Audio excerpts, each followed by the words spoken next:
Oke, kita mulai ya. Kali ini kita bakal bahas cerita hantu, tapi versi modern. Hantunya ini bukan arwah penasaran loh, tapi sistem yang kita bangun sendiri. Pernah nggak sih jalan sendirian di tempat sepi, terus tiba-tiba kayak ada yang liatin? Padahal nggak ada siapa-siapa. Nah, perasaan kayak gitu tuh yang jadi awal ceritanya. Dan ini bukan sekedar parno ya.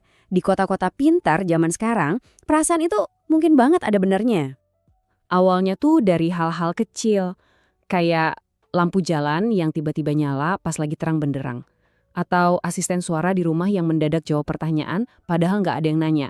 Aneh kan? Mungkin sekali dua kali kita cuekin aja, anggap aja error. Tapi kalau kejadian terus-terusan, kita pasti mulai mikir, ini ada apa ya? Dan ya, namanya juga kita kan. Penjelasan pertama yang kepikiran pasti yang mistis-mistis. Dulu ada cerita tuh, katanya itu arwah penjaga lampu jalan yang masih setia sama tugasnya. Ya, begitulah cara kita dari dulu. Kalau ada yang aneh dan nggak bisa dijelasin, larinya ke sana. Oke, tapi tunggu dulu. Sebelum kita makin jauh ke dunia gaib, coba deh kita jadi detektif dulu. Kita cari penjelasan yang lebih masuk akal. Nah, ini nih pertanyaan intinya. Ini beneran ulah hantu atau jangan-jangan cuma glitch biasa di sistemnya? Dan ternyata, jawabannya seringkali biasa banget. Bisa jadi karena lampu mobil yang lewat, atau cuaca mendadak mendung, atau bahkan cuma pantulan cahaya dari jendela rumah sebelah. Semua itu bisa menipu sensor lampu yang emang super sensitif. Jadi, intinya seringkali hantu ini ya cuma bisa dijelasin pakai logika sederhana aja. Bukan arwah, tapi cuma mesin yang kerjanya terlalu bagus, terlalu sensitif. Tapi ceritanya nggak selesai di situ.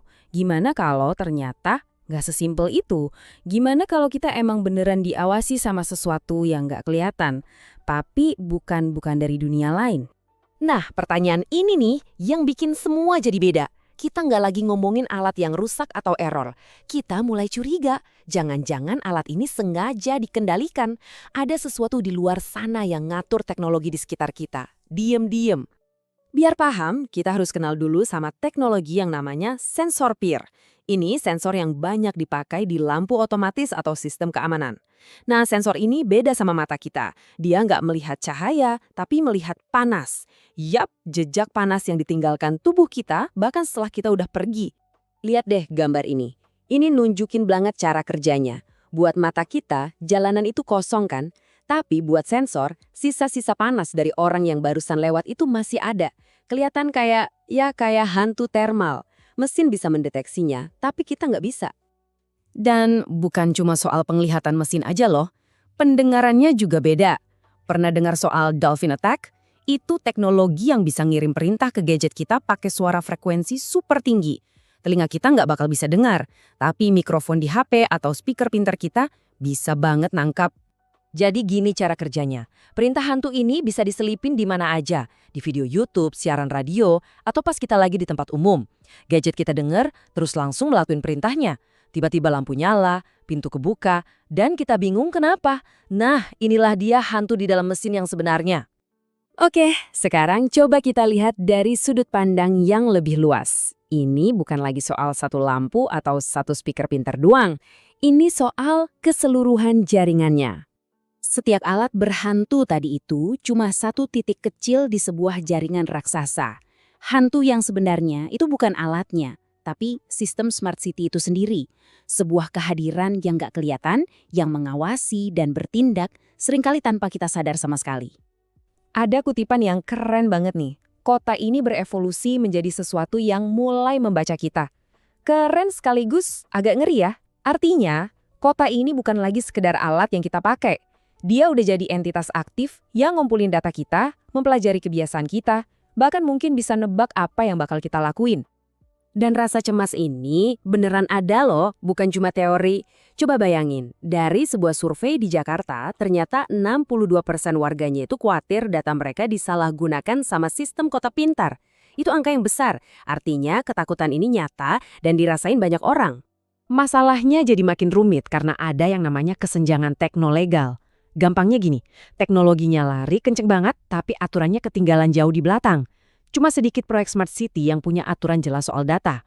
Sementara itu komplain dari masyarakat makin banyak. Jadi sistemnya ngawasin kita, tapi siapa yang ngawasin sistemnya? Oke, jadi setelah semua penjelasan tadi, kesimpulannya apa nih? Sebenarnya hantu kota pintar ini apa sih? Nah, ini rangkuman yang pas banget. Jadi, mitos soal arwah penjaga lampu, realitasnya adalah sensor inframerah yang ngebaca jejak panas. Terus, bisikan misterius, itu cuma perintah suara frekuensi tinggi. Dan perasaan diawasi itu, ya, itu karena memang data kita dikumpulin di mana-mana, seringnya tanpa kita sadar. Jadi, ini dia intinya. Hantu kota pintar itu bukan soal hal gaib sama sekali.